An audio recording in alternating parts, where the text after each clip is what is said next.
Hello everyone, hello everyone. Welcome back.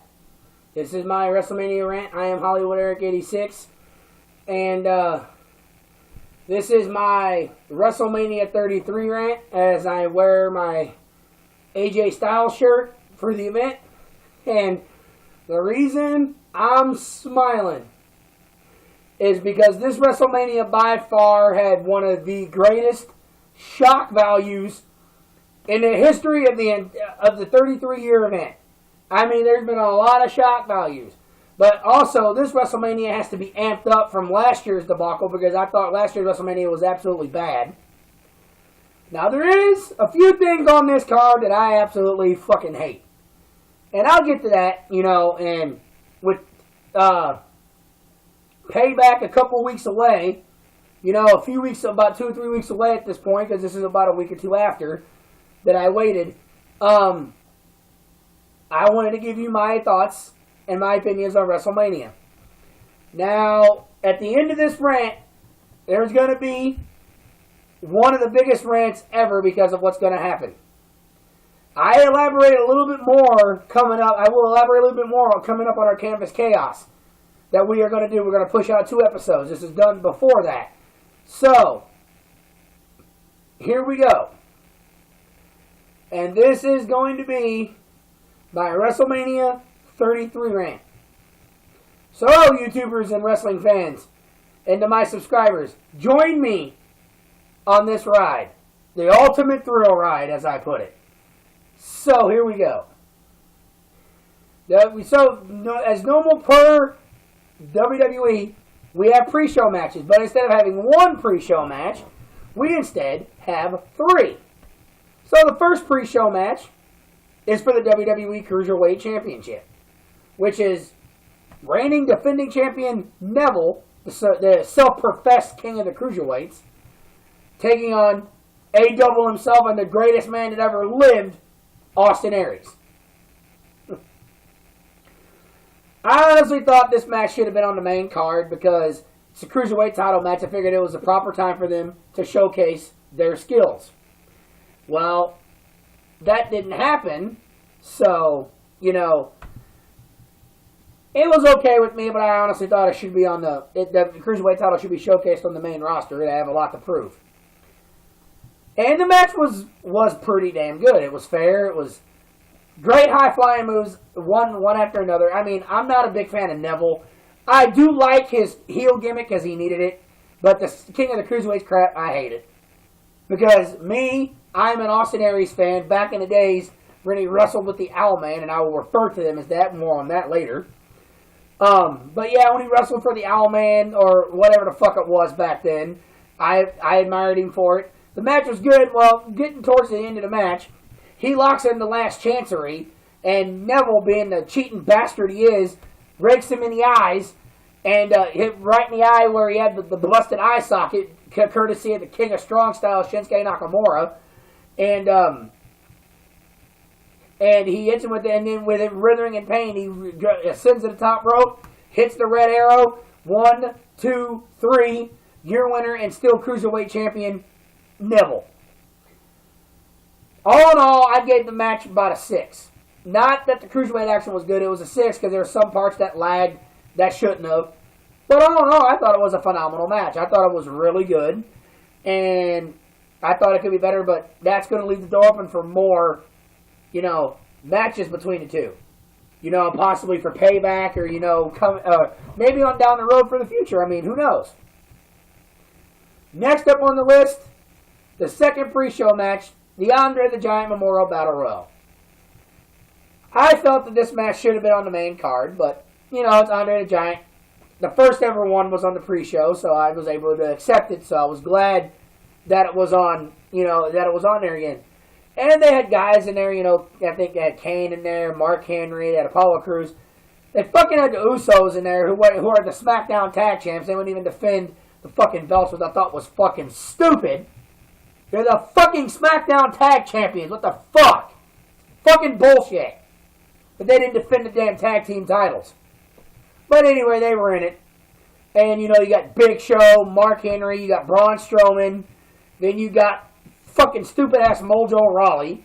Then you got Jinder fucking Mahal, which, my God, what the fuck was he even doing in that thing? But down to the, down to the end there, Big Show's gone, gets eliminated. And then it's down to Mojo Rawley and fucking Jinder Mahal.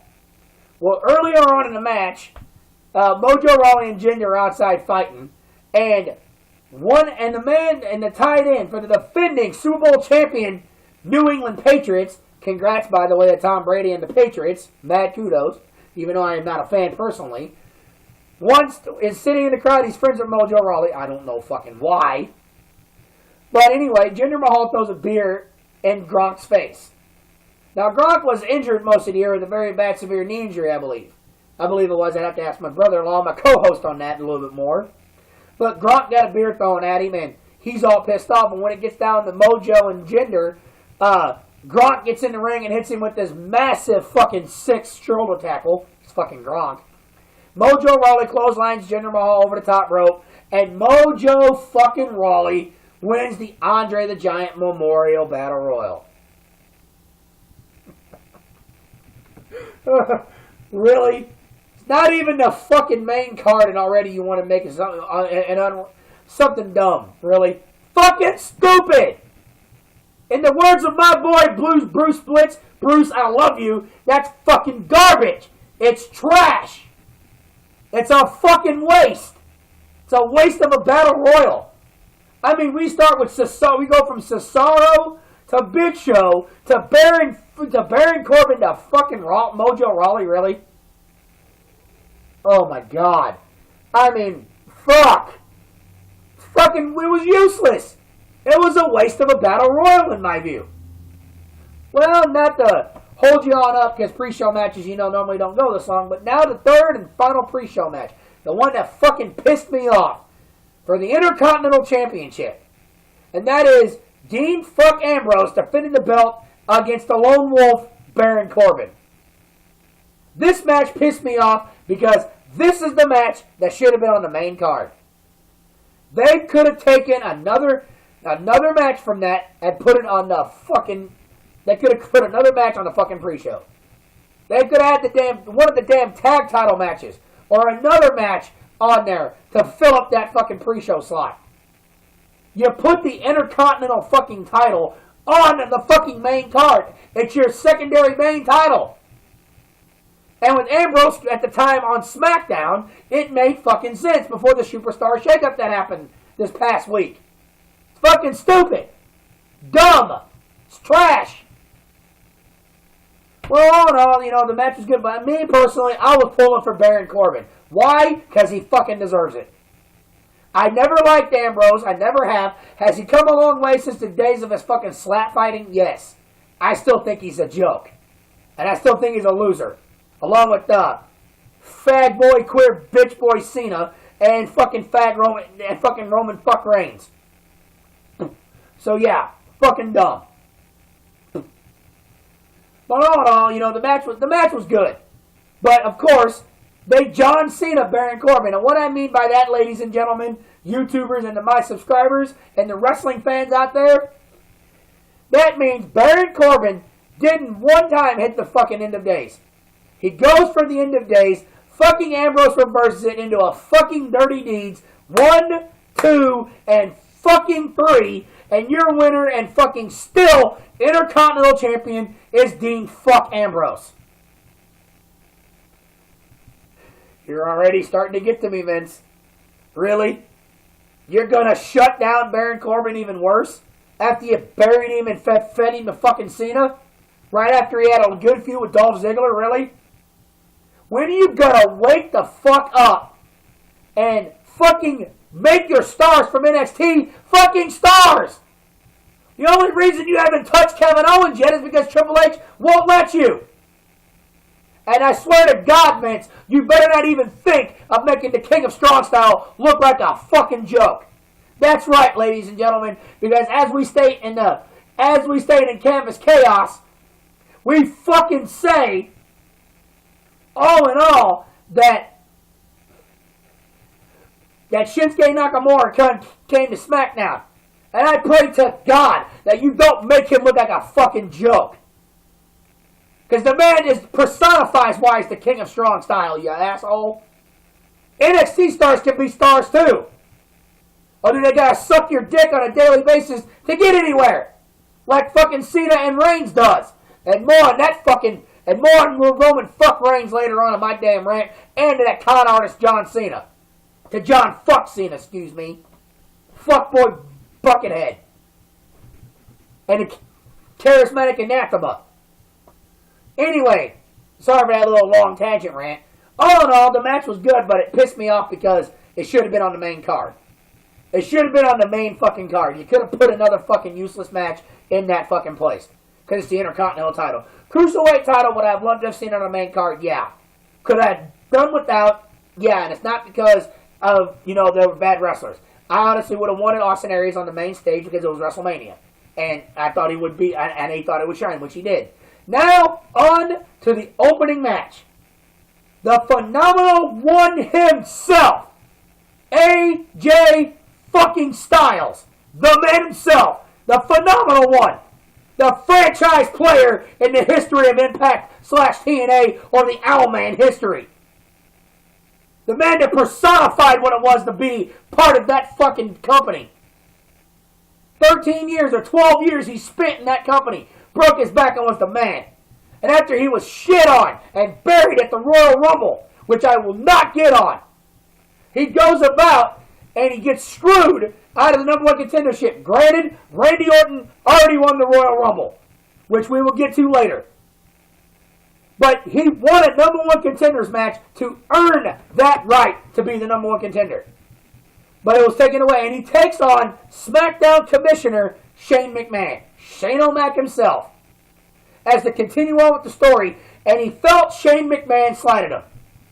And during a loss in that number one contenders match, or that match with Randy Orton, AJ Styles goes on a tirade backstage and gets in the face of Shane McMahon.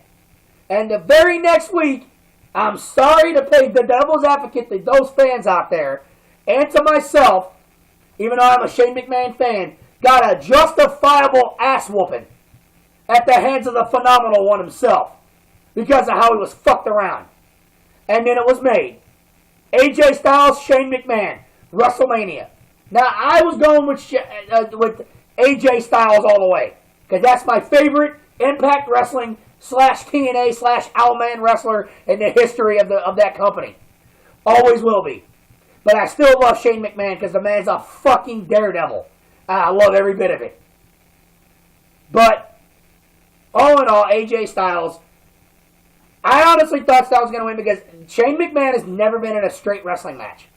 I wasn't trying to be, play devil's advocate and, say that he doesn't deserve it. I just felt that maybe Shane McMahon was going to get his ass whooped. Because every match Shane McMahon's been in has always been no holds barred, or anything goes, or has weapons in it. That's just how Shane McMahon was when he was hardcore, when he was in the feud with Steve Blackman, or when he was in the or when he had his match with Kurt Angle, or against his fucking dad, or against Shawn Michaels, or in a war with DX with his father. It was basically anything goes with the fad cheerleaders. The stupid ass Spirit Squad then. But, ladies and gentlemen, wrestling fans and YouTubers and my subscribers, it fucking blew my mind. That right there, the opening match, is going to be the match of the night. And there's a lot of matches on here that are good, and there are a lot that are garbage. But this one here stands out because Shane McMahon put on the performance of a lifetime against AJ Styles. Styles didn't have to carry no one.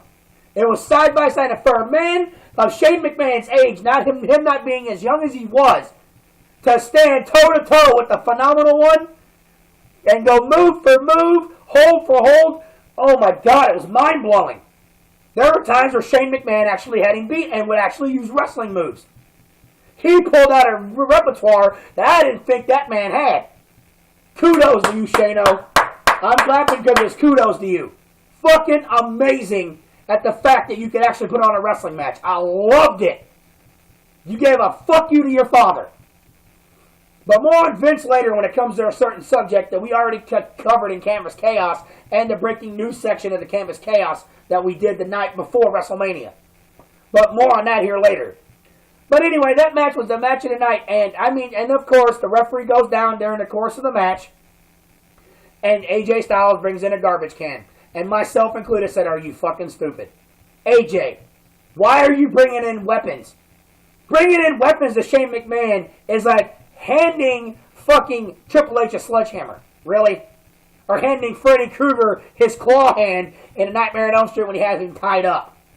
You don't use weapons and let Shane McMahon see it, dummy. Because you know what Shane's going to do. And that's exactly what happened. AJ Styles tried to do the coast-to-coast Van Terminator, as I called it, because RVD did it first, because it was originated by him in the original ECW. And Shane McMahon threw the trash can and smacked him right in the face with it. I warned you, AJ. Proceeds to put the trash can in AJ Styles' face and does the Van Terminator. Hits it. Perfect. Right on the money. But AJ kicks out at a 2 count. Because being the man that he is. And earlier in the match, AJ hit the flying forearm and Shane O kicked out. And he hit the Styles Clash and Shane O kicked out. So, this match was on and on. Then Shane McMahon, my God. I thought I'd have shades of Brock Lesnar, even though he hit it just right. Went for a shooting star press. And at that man's age, oh my God, that is why he's the fucking daredevil. He hit it and he missed. Missed the shooting star press. AJ would capitalize, hit the flying forearm. 1, 2, 3. And your winner and got his WrestleMania redemption was the phenomenal AJ Styles. And like I stated, that was the fucking match of the night. And I only got through the first match of the main card, ladies and gentlemen. But if you go back and you watch that, yeah, the one moment that I will get to later stands out as the pinnacle of that event. And also the fucking bullshit debacle at the end. So they're the two main things that stand out for that event. There's a lot of other downs that stand out for WrestleMania, but those two main factors that I talked about, the excitement level and the bullshit level, those two moments that I'll get to later on are the ones that stand out. But go back and watch that match between Shane McMahon and AJ Styles as the opening match. You will see why that was the match of the night that I'm saying. Both men were fucking amazing. I never doubt anything AJ Styles does. The ability and the way he wrestles speaks for himself. He's not really much for the mic, which is why mostly when he was the leader of Bullet Club, shout out to the fucking Elite and the Super Click, he didn't talk much. Machine Gun Carl Anderson did most of the talking. But the man's wrestling ability says it all. He does have a mouthpiece in a way, but sometimes he doesn't. But AJ Styles' ability alone says it. You go back and you watch that match, and Shane McMahon fucking would blow your mind. Shane McMahon wrestled near flawless. I loved it. A lot of mistakes he made because, of course, he's not as young as he was, and he's Shane McMahon. But he brought his game to that match, which I'm very proud of him for. But now, off my little excitement rant, match number 2 is for the United States Championship. And it is my boy, the prize fighter, the man himself, Kevin Owens, KO, my boy, taking on the reigning, defending United States Champion, Y2J, Chris Jericho. Now, backtracking a bit, this match stimulated from after Fastlane, going into Fastlane, even though I did not do the rant on it, and I apologize, fans. I really do. He went ahead and fought Goldberg. Jericho made the match to fight Goldberg. Well, of course, even though I'm going to go back, and I will go back later and say this because of what goes on for WrestleMania. Goldberg beat him in 21-8. Doing for that, during the Festival of Friendship, after Triple H made a surprise return and pulled Kevin Owens aside and told him, and talked to him, he would proceed to turn on Chris Jericho during the Festival of Friendship, solidifying a heel turn and ending the Y2J Kevin Owens friendship, which I fucking was glad about. He did not need to fucking be with Jericho. I honestly thought that tainted his Universal title reign. Because for over a year, the man has been on the main roster. He won every single match he won cleanly. No one's help. None whatsoever. There's only one exception that I actually laughed at, and that's when he fought Roman fuck Reigns at Roadblock. That's because it's Roman fuck Reigns, I'm sorry. But he won all of his matches clean, and then when he got with Jericho, he started to have Jericho help him, and I fucking hated that. That was an irritation to me. I thought it made me feel like it was CM Punk all over again when he was WWE Champion. During the second half of his title reign. Even though I am a hardcore Punk fan. But, you know, I was pissed about that. Well, as you're going to find out later, Goldberg wins the Universal title and because of Jericho's distraction. And the match is made for the United States title. And this match here, the first two matches of WrestleMania, they stand out because they were actually good. 32 last year didn't have a pretty good opening ladder match because of the Zack Ryder debacle, which I hated. And a lot of other things made WrestleMania 32 garbage. There's only a few bright spots at that event, as you will go back and watch later with my special guest and co-host Cryptic. As you know, he's not here with me now, but because I'm doing a solo WrestleMania rant. And the match itself was good. Not as great as it should have been, but it was fucking up there. I'd rank it a 7 because the AJ Styles match set the bar high. Set the bar high, and it made me happy. Because I wanted to see Jericho and Owens fight. I knew it would be a match. They're both wrestlers. Jericho may not be as young as he was, but Jericho would still wrestle with the best of them as you can when he was 20 years later when he was in his 20s. And Kevin Owens is still on the fucking pinnacle and peak of his career. Although he's attempted to be buried several times. Because they booed Goldberg after he beat him because it was only 21 seconds. I could relate to it, but then again, okay. But the match was good. A lot of good high spots in the match. Jericho hits the walls of Jericho and Codebreaker on Kevin Owens. Kevin Owens kicks out of the 2. Then he goes through there. Kevin Owens hits the pop-up powerbomb, and Jericho actually does something that was ungodly. He kicks out. Wow. Few people have kicked out of that. Cena doesn't count because it's always a trademark of that fuckers. But Jericho get kicked out. Kudos to you for kicking out of the pop-up powerbomb and the Styles Clash at WrestleMania 2 years in a row.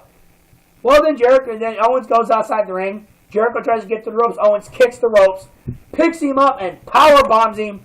Gives him the power bomb on the freaking ring apron, rolls him into the ring. 1, 2, and 3, and your winner. That's right, your winner, ladies and gentlemen, and new United States champion is the man himself, KO, my boy, the prize fighter, Kevin Owens, is your new United States champion.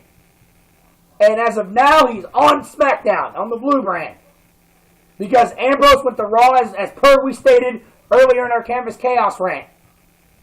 Now, as you will see, I had a rant earlier for WrestleMania, but come to find out the rant was messed up midway through, and that's why I'm doing it now, the day after our last Canvas Chaos rant. And our Superstar Shakeup will come up later on this week. I gave you a little dose of that leading into after our Superstar Chaos edition that we did last night. I wanted to come on here and redo my rant, so that way I'd give you the best one. There was a lot of other technical stuff that happened in the last one that I didn't catch, so I thought I'd come on and do it today. And give you a little update of in case you have not gone over to see our Canvas Chaos episodes, which, as a not missed thing, you need to go over there and see that. I will give you the link in a little bit more at the end of this rant, so stay tuned for that. But match number 3 is for the Raw Women's Championship.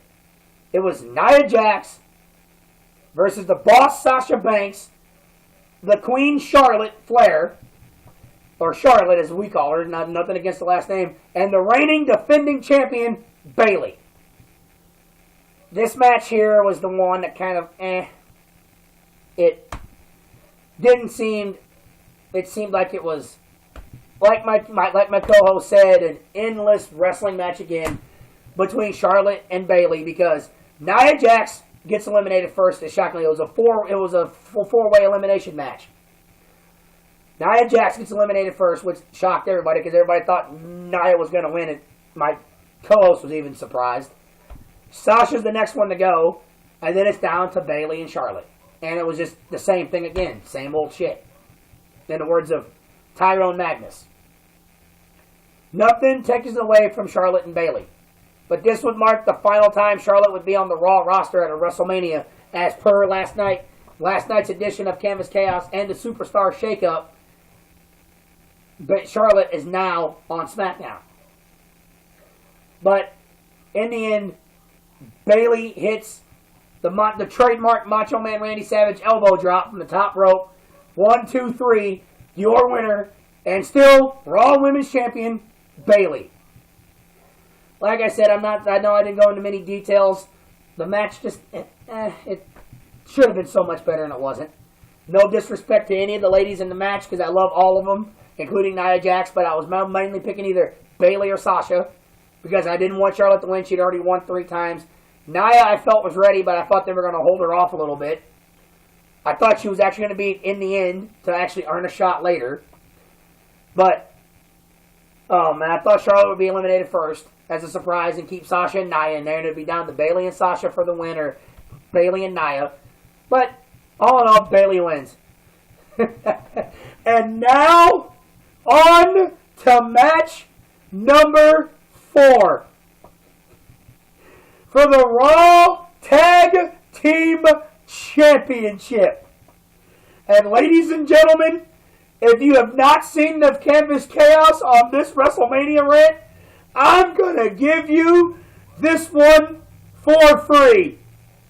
Oh my God, I'm smiling and I'm laughing because this match was, as of that morning at 1 o'clock, me and my co-host called this. For the Raw Tag Team titles, it was originally a triple threat match, a triple threat ladder match, consisting of Enzo and Big Cass, Cesaro and Sheamus, and the reigning defending tag team champions and former Bullet Club members and members of the club, Gallows and Anderson. But before we get to the match, ladies and gentlemen, the fucking hosts of WrestleMania, the fucking stupid-ass fucking New Day, comes onto the rant. Now, ladies and gentlemen, at 1 o'clock that morning, after we'd already posted our Canvas Chaos breaking news segment before we came back, it was already rumored of someone or something being there that very day. But the New Day comes on stage, and I could hear the smatterings of over 75,000 people. But when they come out there, they said, ladies and gentlemen, as your WrestleMania hosts, we have just received word. And I shit you not, wrestling fans, YouTubers, and my subscribers, 75,000 people in unison started chanting, delete, delete, delete, delete, praying to God that the broken hearties, and I will call them that to my dying day, the broken hearties were going to come back to the WWE. Because as I stated in the Canvas Chaos breaking news segment, they had lost the Ring of Honor tag belts the night before to the Bucks of Youth and Spot Monkeys, the Young Bucks. Sorry, Avery. In this segment, that's how I feel. But they were trolling us because they were chanting that. And you could see Kofi Kingston, as my co-host Cryptic and brother-in-law Cryptic said, that he kind of gave it away with the way he looked when a fan started chanting delete. And and they announced that there is one more team involved in this match, and naturally, like everybody thought on the internet, because it's still fucking blowing up, garnered over 10 million views already, that people thought it was the fucking New Day going to put themselves in a match. I thought the same thing, because I did not think for once that it actually would call something right and Vince would do it. And then there was one more team involved in this match, and it was a fatal 4-way. You have my attention, but like I said before, I was picking the New Day. I was picking the New Day to enter the match. Sorry, because I would never pick the New Day in anything because they suck. And then all of a sudden it says, he goes, but the question is, what team is a who? Who? Doing the who crap. And Kofi takes off his fucking hat and starting to walk to the ring.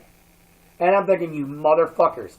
But before that happened, and oh my God, the original old school theme played of the Hardys. And I mean, my God, 75,000 people in unison were standing.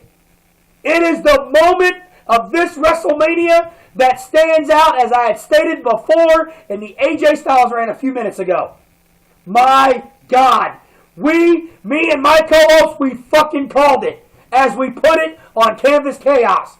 Because that morning, he sent me a link that said that Broken Matt and Brother Nero, and I will call them that because that's exactly who they are. Fuck that out.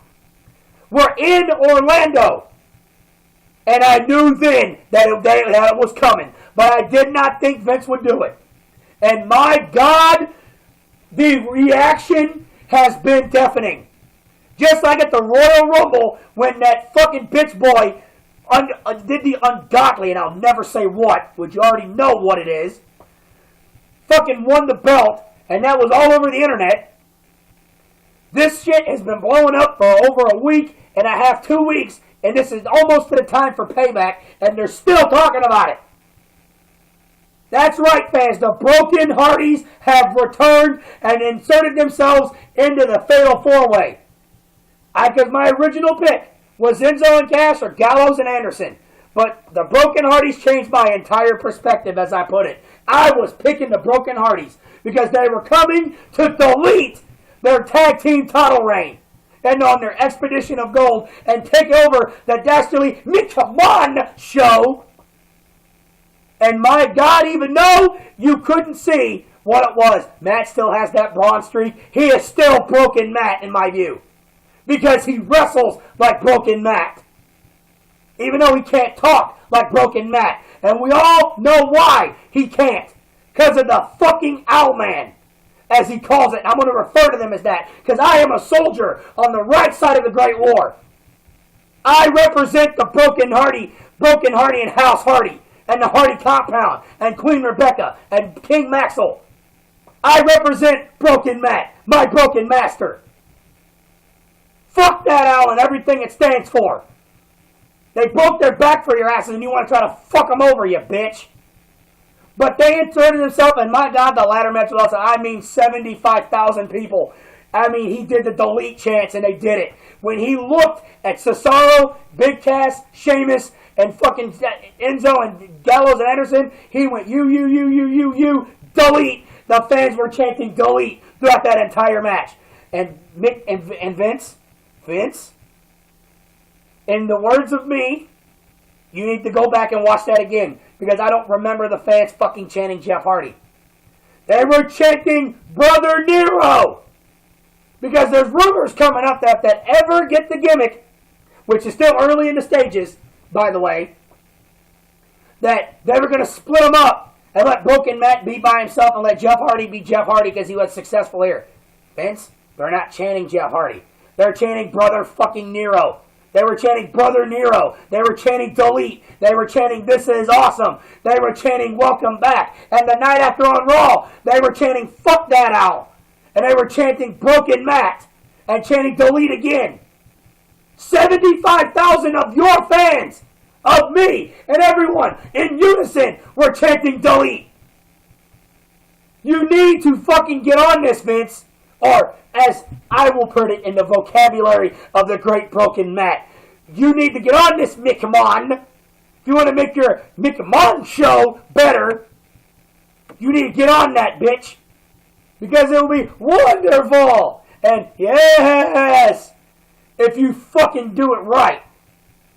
But back onto the match. I mean, after all that stuff in this rant, oh, this ladder match was amazing. Based on that moment alone. Because my cousin Christopher, oh God bless his soul.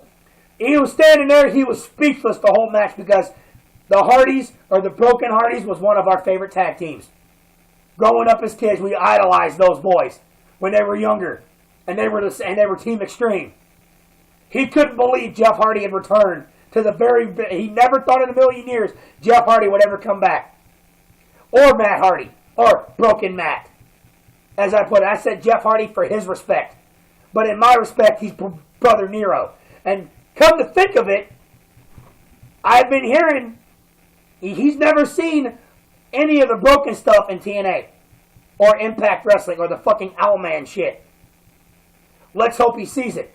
Because I told him after this, you need to see the broken shit. You'll see why this is taking the world by storm. Vince, you have something and you fucking know it. But back on to the match because I deviated and I apologize, but this is fucking exciting because I fucking called it with my co-host and it fucking is awesome because that's never happened before. I've called shit before, but nothing as accurate as this. Because I've always told my audience that I'm not always right, that it's just a prediction. But this prediction actually called it because we fucking called it together. And I loved it. But anyway, the match goes on. I mean, there's some high spots out the ass. I mean, Jeff Hardy, Brother Nero gets on the ropes and middle ropes. He gets bro kicked off of the ring ropes and gets caught. I mean, you see them get crushed by ladders. You see the poetry in motion return for the first time ever in over 7 years. You see the poetry in motion. Then you see the whisper in the wind. And then you see the side effect. Then you see a broken twist of fate from the top of the ladder. And right after the broken twist of fate, good old Brother Nero, Jeff Hardy, he ascends the ladder. And I shit you not, he comes off with a swanton on Cesaro. His feet hit Sheamus off that through the ladder. And oh my God, ladies and gentlemen, and then after that, Broken Matt ascends. Broken Matt ascends to the ladder. And yes, ladies and gentlemen, when he ascends to the ladder, Broken Matt deletes the World Tag Team title reign of Gallows and Anderson, grabs the belts, your winners, and new Raw Tag Team Champions, by God, is Brother Nero and Broken Matt, the Broken Hardys. And I'll say that any damn time I want, fucking Owlman. Fuck you. And they are now 7-time Tag Team Champions in WWE. And they have deleted the World Tag Team title reigns of Gallows and Anderson. Like they said they would. They go to the Dastardly McMahon show. And they gave House Hardy more tag team titles. Wow. I mean, oh my God. That is by far that is the echelon moment of this entire pay-per-view for me. Was that very moment when the Broken Hardys ascended through that door, came out of the arena, fans all over the internet, every one of them, couldn't believe what doing the Jeff Hardy thing like he does, and couldn't believe that Matt had the blonde hair. They think he's broken, and by God, I don't give a fuck if he's not. I believe he's broken. And one day, Vince, he will be broken. And we're going to see his broken brilliance and all of it in the WWE on your dastardly show. Vince, I'm going to tell you something in the words of Broken Matt. If you don't give us this, he will make you fade away and classify your fucking self as obsolete. And he will delete you. And I'm sorry, I went on the right side of the Great War. Broken Matt and Brother Nero are back into WWE, and by God, the tag team division on Raw better take notice. Sheamus, Cesaro, if you think you're going to beat them at Payback, or beat them at Payback, or any time else, come bring it, bitch. Because if you get that match at Payback, if you win your tag team turmoil match and you get that shot, they're going to delete you again, bitch. The Young Bucks, man, got the belts back. The only reason that was is because of the moment they gave us at WrestleMania. But they deleted they deleted the spot monkeys. They can delete you again. And I pray to God, Owlman, that you see this. Because I don't care. This is my platform. I'll say what I want. You're not going to try and censor me. Or that piece of shit writer you used to have. Or the piece of shit you brought back that's now trying to merge his company with Global Force. Or merge his company with Impact because he couldn't do it by himself. because he didn't have fucking Russo with him. But anyway, fans, the Broken Hardys are your new tag team champions. To get back onto the right path, I apologize, but I wanted to get that out of my system. Match number 5, oh my god, was the fucking mixed tag match between The Miz and his lovely wife Maurice versus Nikki Bella and that fucking shit stain and pissant, Fruity Pebble, bitch himself, fuckboy buckethead, John fuck Cena, the con artist. Now, I knew this was a long shot, of course, but I wanted The Miz and Maurice to win because I hate John Cena, and that was sad because I love Nikki Bella and everything about her and her entire body. This all stemmed from The Miz calling out John Cena for exactly the shit Bruce Blitz and I say about him every single time he's been on our fucking platform. And Tyrone Magnus. That he's a con artist. That all he cares about is his brand. That he'll do anything to cover his ass. That he doesn't truly love Nikki. That he'll never get married to her. He doesn't want kids. They parodied him for weeks leading into this WrestleMania match. And John Cena had the audacity to say that if it was anybody who wanted WrestleMania to be The Undertaker, of course it would be. So you could make him look bad too. More on that fucking later. That infuriates me. But anyway, it was made official. It was a mixed tag match. Of course, I picked the long shot. I picked The Miz and Maurice because I hate John Cena. That's how bad I fucking hate him. That I would pick The Miz over him, which I had at WrestleMania 29 also. Oh no, the match was not that good. It was okay. Mainly because it was Cena, but it felt like it felt lost in the moment because of the Broken Hardys returning.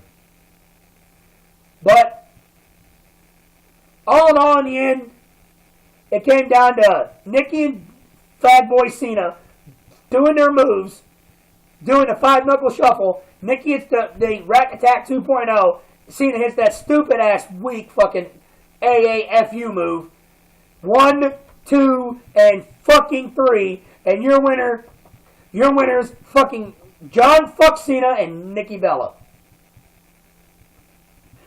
Oh man, and what makes it worse? What makes this even worse is after the fucking match, he pretty much proves the point of The Miz. That he's a con artist. That he's a piece of shit. Talks about how he willed about Nikki's neck surgery, about how he would have made, and Nikki says that you do know that one day I will marry you. Nikki agrees and says yes. And that little fucking Fruity Pebble pissant gets down on his knees and fucking proposes to her. Of course he would! Because he wants to make himself look good. He wants to make himself better. He wants to try to make the fans give him a fucking pass. The only reason you married her is because The Miz called you out on your shit. And you're tired of people like Blue Splits and Tyrone Magnus and myself calling your ass out for that very reason. Because you are a scam artist. You are a con artist. All you care about is yourself. And you bury people because you don't believe they're good enough. And of course, ladies and gentlemen, Nikki says yes. So they're currently engaged, and this is actually not a publicity stunt, not staged, like I believe it is. Because, of course, Cena leaves like the part-time hypocrite asshole he is. And Nikki goes with him to do promotional stuff and to do motivational speaking and be a real estate agent, because she is legal in that from Total Divas, which I respect, because that's actual work. What Cena does is what The Rock does, and he's just being a fucking hypocrite and a rip-off artist. So that match really didn't interest me. I could give a shit less. Vince, really? Fucking dumb. Fucking dumb. Then match number 6 is the non-sanctioned anything goes match between the bald ass in a cheap suit, Triple H. Sorry, brother-in-law. Sorry, Cryptic. I love you, but I had to say that. But in all fairness, he wasn't, because he was the Triple H and King of Kings that I remember. Taking on my boy, the franchise, and his chosen franchise, and the chosen future of the WWE, Seth Rollins, my boy. for a chance of Rollins to become the Kingslayer in a non-sanctioned anything goes match. And I was with Seth Rollins all the way on this one, ladies and gentlemen, wrestling fans. I was with my boy all the way, because Hunter had this shit coming. Since they pulled the double-edged sword on me, like I explained in my Royal Rumble rant, and he cost him the match against Kevin Owens. And then him and Stephanie had the big falling out. And he finally had enough. And in January's TakeOver, called out Triple H on his own turf. He seemed insulted. What you could have done, Hunter, was take the fucking suit off and fight him. No, of course not. You had security escort him out of the building. Then the next night, you get all puffed up like you want to be the King of Kings, that I know you can be. Be the cerebral assassin. No, when you lure Rollins into the ring, you hand him to Samoa Joe. Oh, that was real smart.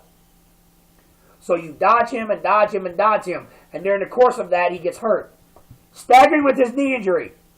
But he works his way back. Signs your fucking deal for the non-sanctioned match. And now you have a chance, Hunter, to shut me up. To finally prove that Rollins was a fluke. Something I knew he wasn't. And I'll give this match possibly, maybe even a close second with the Owens and Jericho match. Because, like I said, I think AJ and Shane stand out as number one, but the standout match by itself was the ladder match with the Broken Hardy's return. This match was amazing. It was an anything goes match, and of course, Hunter comes out with Stephanie on a motorcycle. That doesn't surprise me. I thought it was cool. Rollins, of course, comes down with this torch, and when he lights it, it comes down and lights a fire down through there, and it lights the fire all around, pyro fire around the ring with the entrance. I thought that was cool, because he was taking the torch and going to light it all on fire. Triple H's kingdom on fire. I thought that was fucking cool. Trying to parlay off the Kingslayer thing he was saying. I thought that was cool. The match itself was fucking amazing. Rollins held his own on a bad wheel. On a legitimate bad knee, he held himself good against Hunter. Hunter himself was in great shape. He got prepared for this match. My brother-in-law, he tried to get out of Canvas Chaos because we didn't discuss it at WrestleMania. He's trying to be all coy about it because he wanted Hunter to beat his ass, and I knew that wasn't the case because I knew Rollins was going to prove himself and prove what I knew he was in Ring of Honor, what he was in the fucking no good Shield was a wrestler that broke his back. And of course, it was a back and forth, and plus, it was a battle of the pedigree, because at this time, fans, and at this writing, as I know of, he used the pedigree. And, it's back and forth, and during the course of the match, Triple H hits the pedigree on Rollins. Rollins kicks out. Of course he would, because he's Seth Rollins. Then they go fight back and forth, back and forth, back and forth. Rollins flips out of the pedigree, and then Hunter reverses his pedigree, and reverses it, and then Stephanie McMahon gets on the ring apron. Stephanie is holding Seth Rollins into the ropes. Hunter tries to run, Rollins ducks, but he stops. And then turns right into a super kick and knocks Stephanie McMahon off of the apron through a table that was set up earlier in the match. And I'm telling you, that was a hell of a spot. I have never seen Stephanie take a fall like that before in a while. Or like ever in a table. I'm not really sure if that was the first time or not. So, let me know, fans, if you want to do a comment on that, if that was the first time she had fallen through a table. Because I think that's the only one I can remember. But she took the bump good. And Hunter standing there in amazement, all pissed off, simmering and shit. And he turns around, tries to go after Rollins, reverses it. Rollins tries to hit him with the pedigree, reverses it. Tries to hit him with the pedigree, Rollins reverses it into a pedigree of his own. Hits the pedigree on Hunter. 1, 2, and fucking 3. And that's right, ladies and gentlemen. Your winner of the non-sanctioned match is my boy. And now self-proclaimed and is the Kingslayer, Seth freaking Rollins. That's fucking right, bitch. All you naysayers out there, my boy came out and prevailed. Like I told you he would when he got hurt last year. when I said I hope he came back and he beat whoever had the belt to beat Triple H's ass. And I was preaching that in January when he ran like the coward he was. Rollins won and he beat the fucking Kingslayer. I am fucking ecstatic of that. Because I got to laugh at my brother-in-law, my co-host. It was all in good fun, but I got my win. I got the win I knew he would get. That's why I'm kind of beaming. Oh man, was I beaming after that one. That made my day. That made the whole Cena thing made me forget about that shit. That wasn't until the end, but we'll get to that. And on the match number 7 for the WWE Championship. And that is reigning defending champion, the Eater of Worlds, Bray Wyatt, taking on the Viper, Randy Orton. This one was a complicated scenario because when Randy Orton won the Royal Rumble, as everyone knows, you automatically get a shot at the WWE Championship once you win the Royal Rumble or any champion of your choice at that time because they brought back the Universal title. Randy Orton won. He's on SmackDown. So, when Bray won at the Elimination Chamber, as I had stated before, when Bray won at the Elimination Chamber, Bray became champion at the Elimination Chamber. Won the belt at the Elimination Chamber, finally. And pinned John Cena 3 years too fucking late in my book. To backtrack a bit because I didn't do the Elimination Chamber or fucking the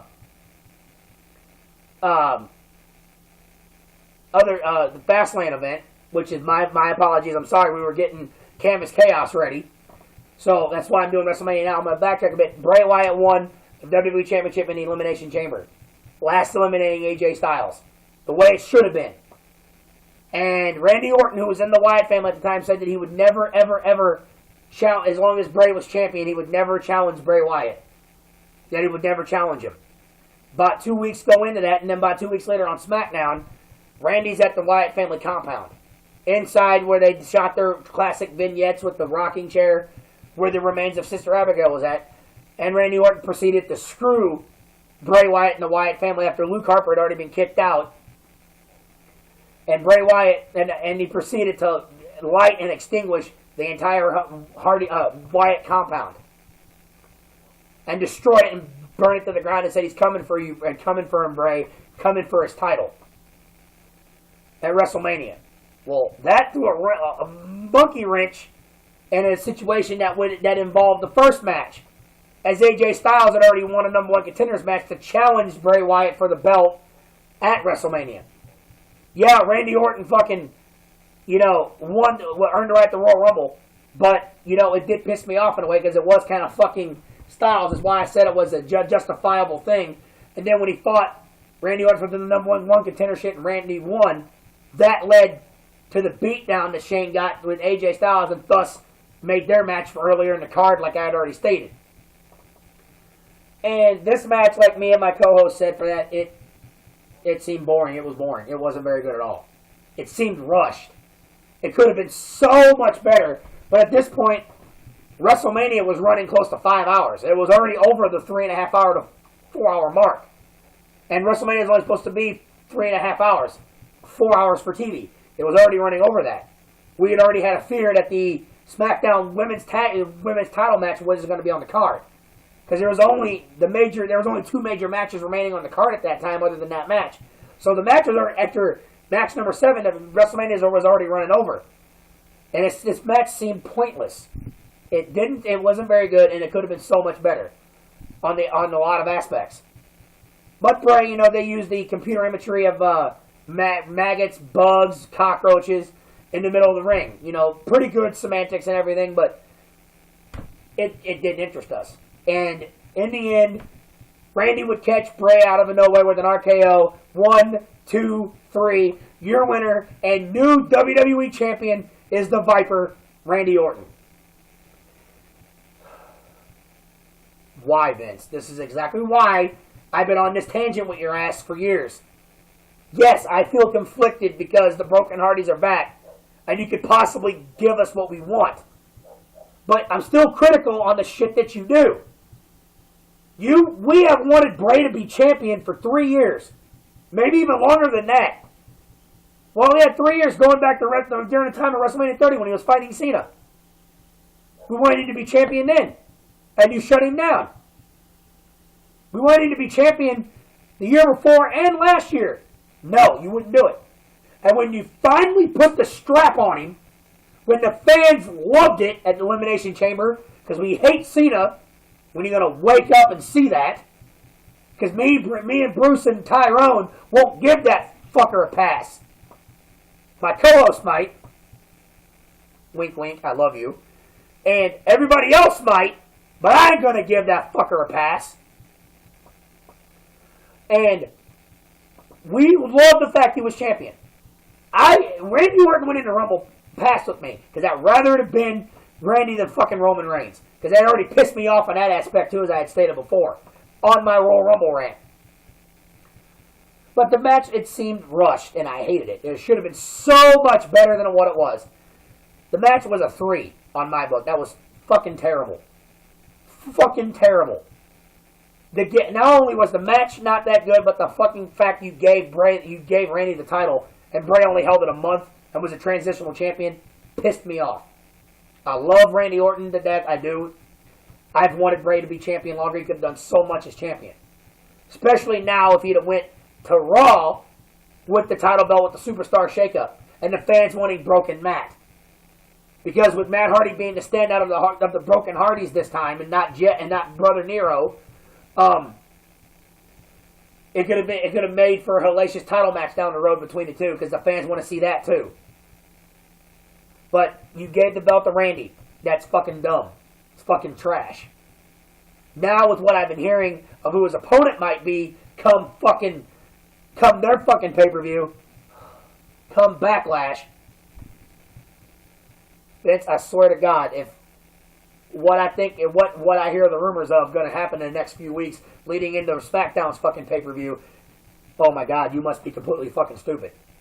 And I'll get on that down the road when I do the freaking Backlash rant, which I will get to, which I will talk about towards the end of this rant, and also give you the link in the description for our Canvas Chaos shows, including the breaking news one that we did for the Broken Hardys. But all in all, Randy Orton walks out the winner, and I'm just like, oh my God, me and my brother-in-law looked at it, I said, that was dumb. That was pointless. Should have been so much better. And now on to match number 8. For the WWE Universal Championship. Between the Beast Incarnate himself, Brock Lesnar, led by his advocate, Paul Heyman, and the reigning, defending Universal Champion, my boy and childhood hero of my teenage years and childhood, and defending Universal Champion, Goldberg. The man himself, the man. The first undefeated man to ever be world champion. The man who led WCW on his back for a year and a half while he had 173 consecutive wins. And as of course, it's no secret as to how this feud was playing out. Because it all started way back at Survivor Series that I had also missed too as a transitional because I didn't have internet at the time. And I couldn't upload my videos and I couldn't make videos at that time. And Survivor Series with Goldberg winning in under a minute started this all, and then the Royal Rumble, of course, escalated it as I put it. Goldberg goes on, wins the Universal title from Kevin Owens in 21 seconds. And it pissed people off. I could sense the booze. It wasn't as bad as the first time, but I could sense it and I knew it. So, I'm going into this match, of course. I'm the Goldberg enthusiast because he's fucking WCW and he's one of my heroes. Of course I'll pick in Goldberg, and I'm going in, he's going to beat Brock. My brother, my co-host, he was so nice, but he said, no, Brock's going to beat him. We had a strong fear that Brock was going to win, but the fear we had was that it was going to be a squash match. That it was going to be a reversal of what happened at Survivor Series. Because Vince, we all know you. You like to get your fucking rocks off making WCW stars look bad. Like you did Sting, and like you did everybody else that has preceded Goldberg. Kudos to Eric Bischoff back in 2003 when he wouldn't allow you to make him look like a fucking joke and hand you to Hunter like he does everyone else. But the match, was there, and And this was by far 10 minutes of the most intense action I have ever seen in my life between both wrestlers. I've never seen Goldberg take this many bumps ever in his life. Because Goldberg's the man that likes to deliver it. Same as Brock. And Goldberg, of course, he goes for the kill in the beginning. He hits the spear. He gets back up, and then he hits him with another spear. Picks up Lesnar, hits the jackhammer. And my God, I'm not lying to you. There's a 1 and 2, and Brock Lesnar, for the first time ever in history, and I looked this up, fans. I even had my co-host look it up, my brother-in-law. Look this shit up. Lesnar kicks out of the jackhammer. He becomes the first man in the history of pro wrestling and in Goldberg's career to ever kick out of the jackhammer. Nobody in every history had ever kicked out of the jackhammer until Brock Lesnar. And I mean, I stood in stunned silence at that. But I was not mad. That was actually something I thought was fucking amazing. At the fact that he could kick out of the jackhammer. Because no one had ever done it. Goldberg has done a lot of things in his career, but no one had ever kicked out of the jackhammer. That was the first time that it ever happened. So on to that, and then on to that, they go outside the ring. The match continues. Goldberg, after Goldberg's and stuff, of course, and Brock gets an F5. Goldberg kicks out. Of course it would. Goldberg getting outside the ring. Goldberg spears Lesnar through the barricade. I mean, it was a vicious spear. Roman, take a lesson, because your spear ain't worth a shit. So take a lesson, Roman, because it sucks. You're garbage. And more on him in a little bit. But anyway, goes back into the match, Goldberg goes in there, spears Lesnar again. And then Goldberg goes for the kill again, like he did at Survivor Series. But Brock Lesnar, and I give him credit, and I jumped up in amazement, leapfrogged over Goldberg, and made Goldberg hit the post when he missed the spear.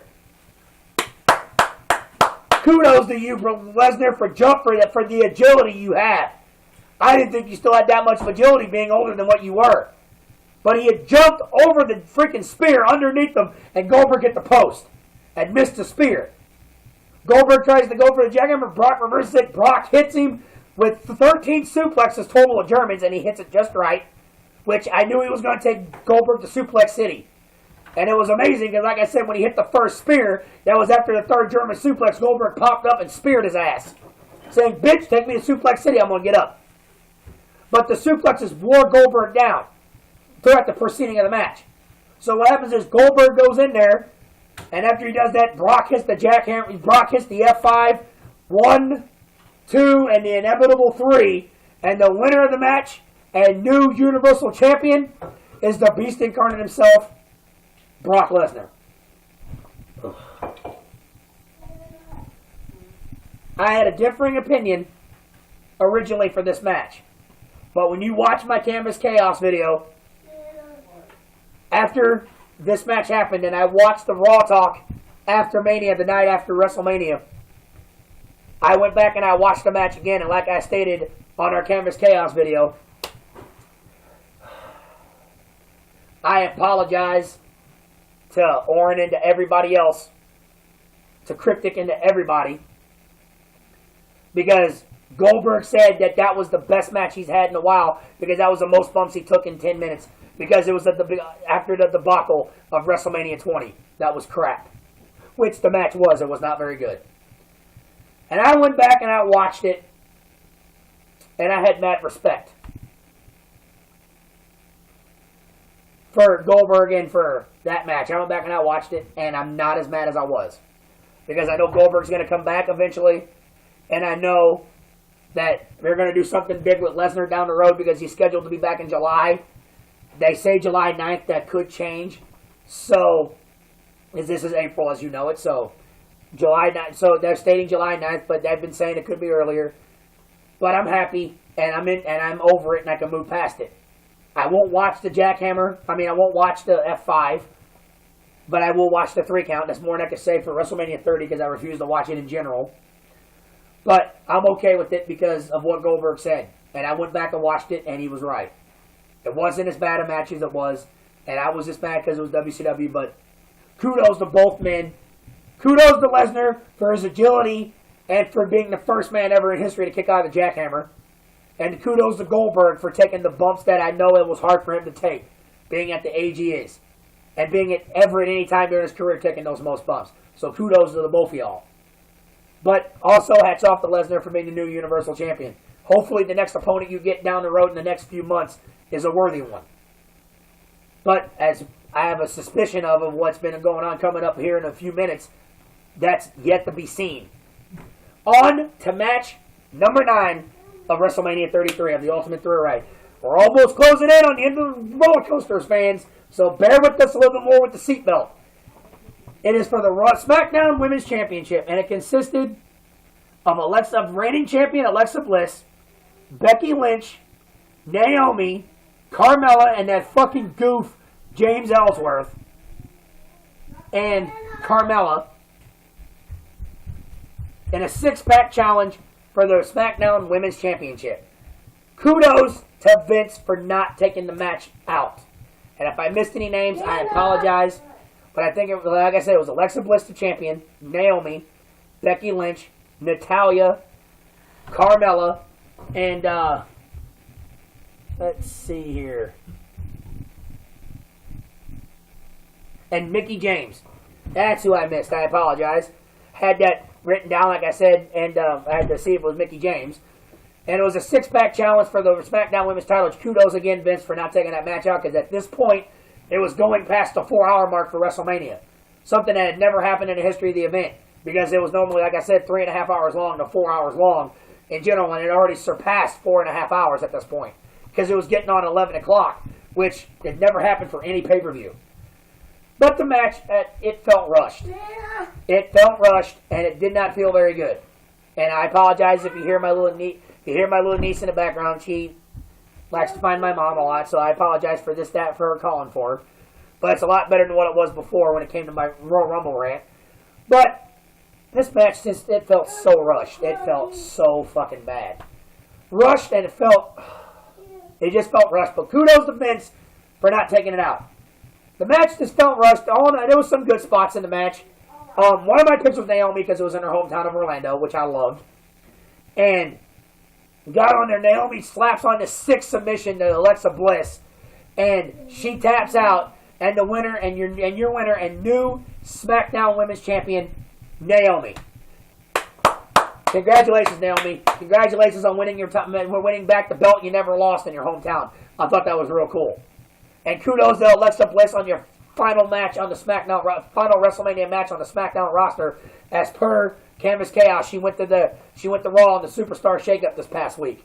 So kudos to her, and congratulations to your future endeavors on Monday Night Raw. And Naomi, congratulations again on regaining the title.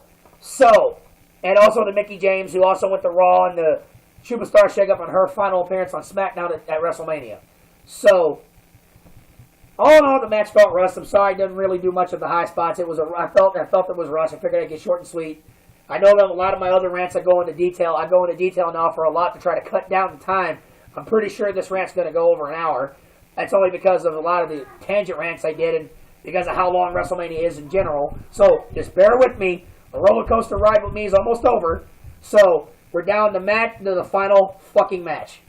Match number 10, the main event. And it was a no-holds-barred match between that charismatic anathema and the fuckboy piss motherfucker, the useless piece of shit Roman fuck Reigns, taking on the man himself, the icon and the man that personifies WrestleMania other than Shawn Michaels, the Phenom himself, The Undertaker. The dead man, the man that has done everything in the world of the WWE and the world of professional wrestling for that company. For the status of whose yard is it as the big dog. Oh my God! With the background of my niece, oh my fucking God! Really? You really, Vince, wanted to book this fucking match? Like you really wanted people to believe this shit? You're that desperate to make Roman a good guy that you want to try to put him in a match you know that if he was to win would kill his career. Because no one would fucking cheer it. You're that fucking brain dead. I can see why when Broken Matt would talk about your ass about how stupid you were, he wasn't far off from the God's honest truth. But yeah, this match all started from the Royal Rumble, and I knew it would. Because Michael Cole, being the stupid ass he is, started referring to him as the big dog. I'm like, what the fuck do you think you are referring to him as that? Since when did he ever earn that title? You have to be respected to earn that fucking title. You have to have a persona to earn that fucking title. And I don't recall Roman ever having either one. Undertaker earned that for years of loyalty to the company that he works for. And I'll get on that here in a minute when it comes to that. But for the status of the big dog, and I mean, my God, and the rumors going into this match was of the ungodly. The same reason I knew the Royal Rumble. Because of the rumors. Oh my God. Oh, fans, wrestling fans, YouTubers, and my subscribers, just bear with me. The ultimate thrill ride's almost over. I swear this roller coaster ride's going to come to a close. But bear with me here because this is hard for me. And it's going to be hard for me for months on end because I thought Royal Rumble was bad. This may be even worse. Worse than what it was before. The match starts out, Undertaker comes up to the middle of the ramp because, this year WrestleMania has a long-ass fucking ramp. But Undertaker being at the age he is, they had to go in the middle. He goes into the ring. Match starts, and and what's funny to me is that a bright spot happens, but it happens in a way that was a double-edged sword that was going to piss us off.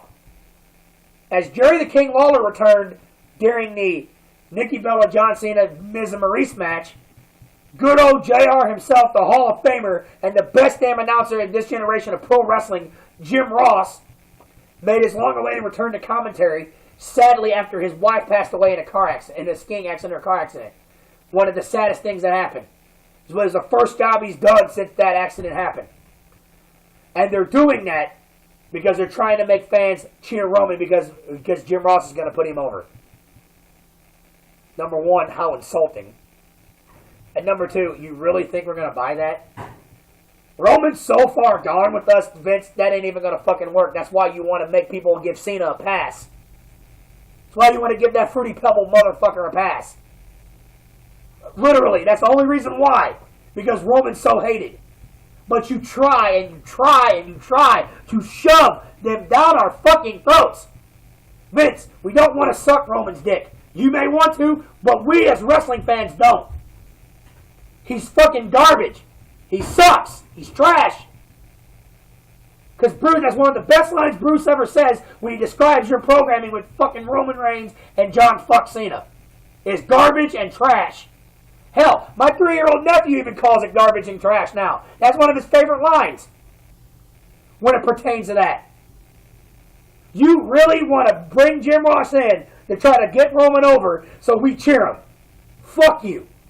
Jim Ross, I love him to death and I love you to death, but not even your commentary could get me to love that motherfucker. To get me to even cheer that asshole. I've already been down that roller coaster. I've been down that road. I got off before it got bad. So I know better. I'll never go back.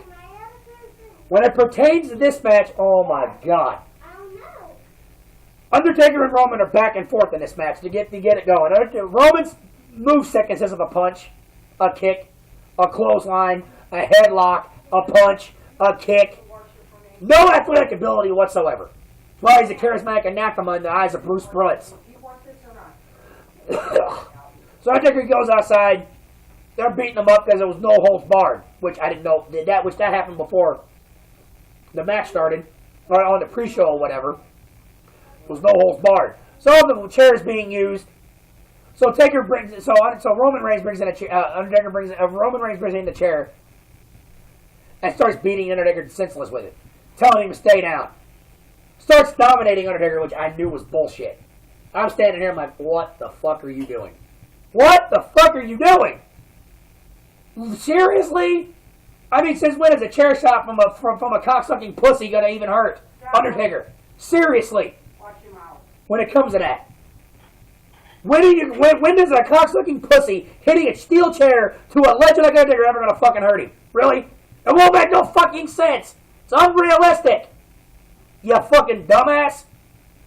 Anyway, as it goes on, Taker returns the favor to Roman later on in the fucking match. Then Taker hits his tombstone. Oh, it was the last rites. He was going to go 24-1. 1, 2, but of course, it's the trademark of Cena and this motherfucker. It's a trademark kick out. Of course it would be. Fucking of course it would. Of course it would. Why wouldn't you do that to us, Vince? It's more reasonable if it was Shawn Michaels. It'd be more reasonable if it was fucking Triple H or Bray Wyatt or fucking Randy Orton or anybody else, but not from that son of a bitch. Motherfucker, if I was to actually get Roman in a tombstone, I'd break his fucking neck, his ass wouldn't get up. I'd tombstone him all the way to hell. But of course, no, you make him kick out. Then Undertaker hits the last ride, which looked like a normal powerbomb because Undertaker's older and he can't get him up because of health-wise. Roman kicks out at 2, of course. Roman goes on, hits the stupid man punch, or what he thinks is a Superman punch, but the stupid man punch. Hits a spear. Taker kicks out. Taker hits another tombstone. Roman again kicks out. Of course he does. Then it gets to the point where Taker's starting to get beaten out, and I'm starting to see it reminiscent of fucking 2008. And I knew the writing was on the wall. They were doing a rehash of what Ric Flair and Shawn Michaels did when Shawn Michaels retired Ric Flair. Where Flair got up and was telling him to go, and Shawn didn't want to do it. Taker was getting up, all stand telling him to go like this. And Roman was going. Roman hits another stupid man punch. Taker kicks out. Then he hits another stupid man punch. And then another stupid man punch. And then when Taker gets back up, he goes like this. Roman hits the ropes, hits it again, hits him with that fucking worthless spear. 1, 2, and fucking 3. And your fucking winner is that no talent, cocksucker, Vince McMahon worshipping motherfucking charismatic anathema, Roman fuck Reigns. Are you fucking kidding me? Really? You're gonna make Undertaker 23-2? And on top of that, wrestling fans, what makes this even more sickening and agitating to me is after the match is done, Undertaker stands in the ring like always, but he has his hat and his coat on. Something he's never done, and at this point, I couldn't even write down him winning the match for this rant. Or write down this match when I had to watch it again to write this down in order for me to even to redo this rant. I couldn't even write it down. Somebody else wrote it. Because I couldn't fathom this happening.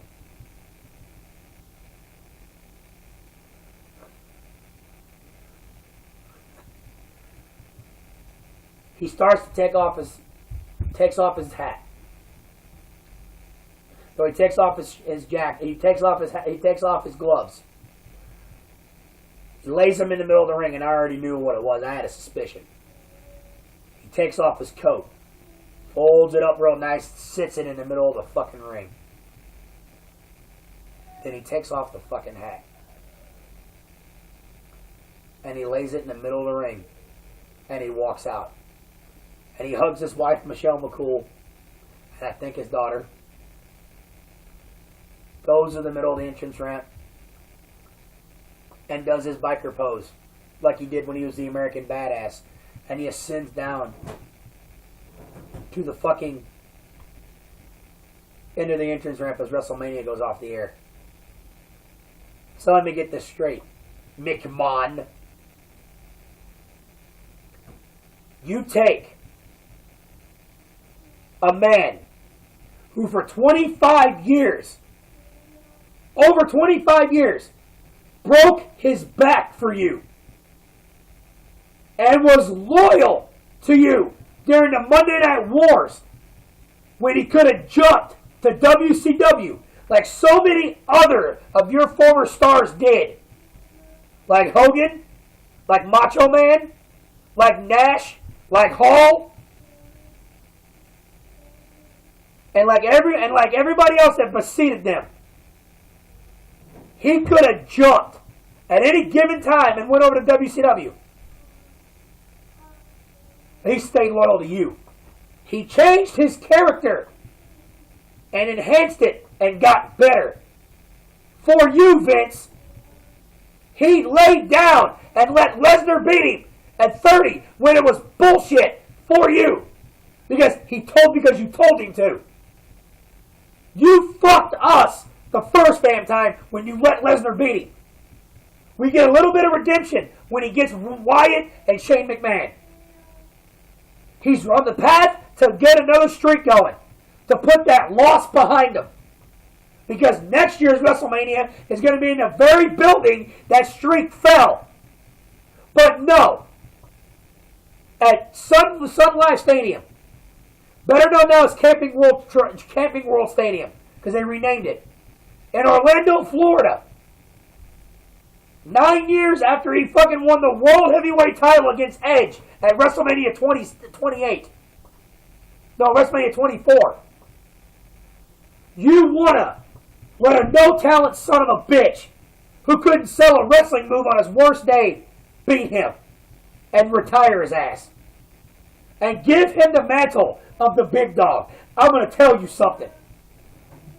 The Raw after WrestleMania proved Bruce Blitz's point.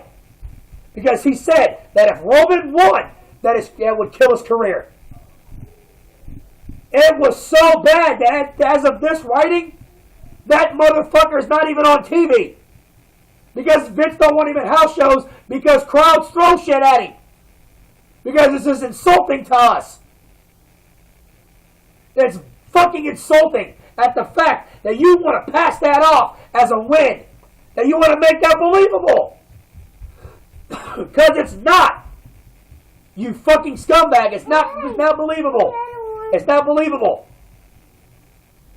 It's not believable at the fact that a man who, like I stated, broke his back for you, you let loose. I swear to God, Vince, that was the most sickening thing I had ever seen in my fucking life. Letting that man beat The Undertaker. It fucking broke my heart at the fact that you want to screw us again. That's fine, Vince. That's fine. You want to fuck us over, that's fine. Roman's already proven that his career is gone. No one will ever cheer him. We stood up as one the night after WrestleMania. We voiced our displeasure at the fact that that son of a bitch beat The Undertaker. Hell, my 6-year-old nephew even thought it was bullshit.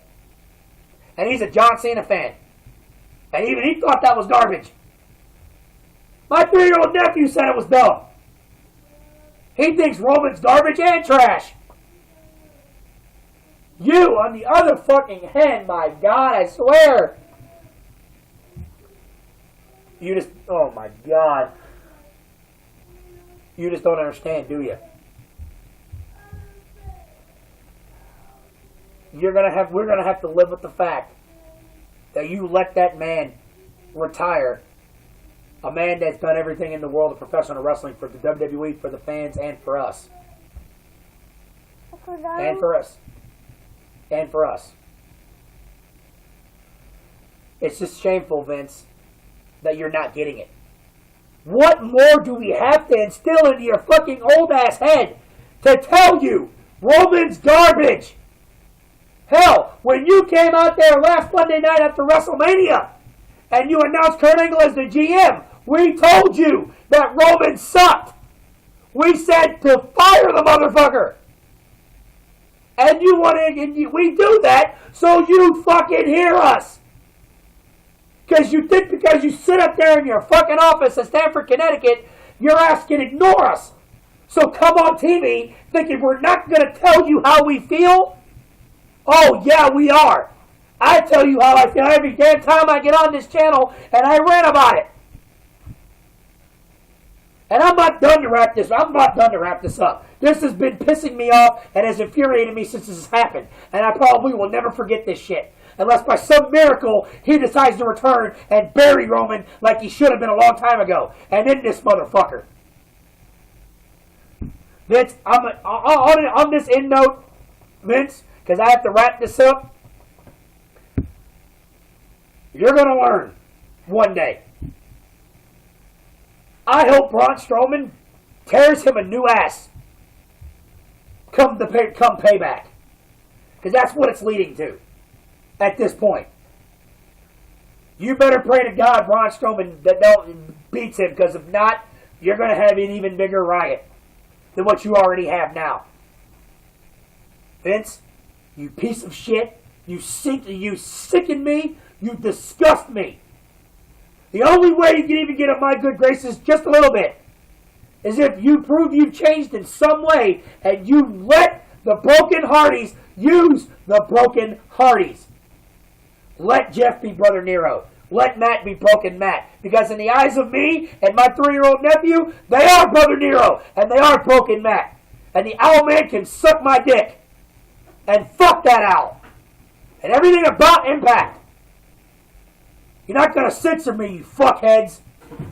I don't get paid for this.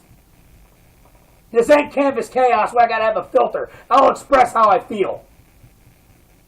But I digress. There you go. For my brother-in-law, my co-host. I digress on that. Well, friends, the roller coaster, the ultimate thrill ride roller coaster ride along with me in this rant is about over. Just about over. So I'm gonna wrap this rant up. All in all, I give WrestleMania 7. I give WrestleMania 7. Based upon the Cena thing and the Bray Wyatt match, feud matches, and the Roman Reigns one just tanked it from the 9 that it was going to get. It was a 7. There were some matches on the card that should have been better. The women's matches should have been so much better. The Raw match was just boring and stagnant. I'm sorry. And the SmackDown match was rushed. And the Bray Wyatt Randy Orton match should have been so much better. And the John Cena and the John Cena mixed tag match was just a waste of fucking space and didn't deserve any of my time. But the high spots of the Roman Reigns match, oh my, that was just insulting enough when it pertains to it, okay? But the high spots of the night was, of course, the match of the night, of course, is AJ Styles and Shane McMahon. Running in as a close second is the Kevin Owens Jericho and the Seth Rollins Triple H match. But the iconic moment of that entire card was the return of the Broken Hardys and them winning the Raw Tag Team titles and possibly using the gimmick. Listen to me. I'm going to explain this to you in the Broken Matt vintage. McMahon, give us the broken brilliance so we can delete every single naysayer that comes near us. We'll render them obsolete. In the words of Brother Nero and my iconic master, Broken Matt. But as that said, that wraps up the rant here. The roller coaster, the ultimate thrill ride's come to an end. I thought I'd use a little excitement going into this rant because that's what WrestleMania was called. There was a lot of twists, a lot of turns, a lot of downsides, a lot of stupid ass loops that didn't need to be there. But we have made it to the end. And before I go, I want to send a special shout out to my brother-in-law and my co-host Cryptic, and to Desire. I love you both. Cryptic, you've given me the chance to want to do this rant more and more and more, and I appreciate it, every bit of it. And if you want to check out the links to our Canvas Chaos and to the Canvas Chaos breaking news story we did the day before WrestleMania, that is on Cryptic's channel, Cryptic TV. Go on over there, watch the Canvas Chaos videos and his other gaming videos. It is worth the time to go watch it. Slap a subscribe button if you like it, or slap a like on one of the videos, because I already have, because I feel like we did so much good. And I want to send a special shout out to my fans and to my subscribers and to those wrestling fans out there.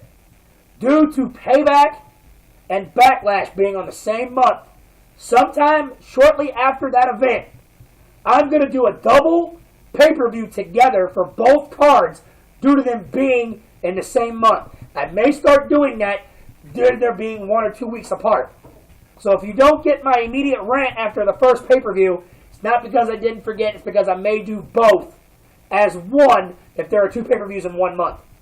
So I may do both in one. But I'm going to wrap this up. This one's probably over an hour long again. I apologize, but it was a long ride.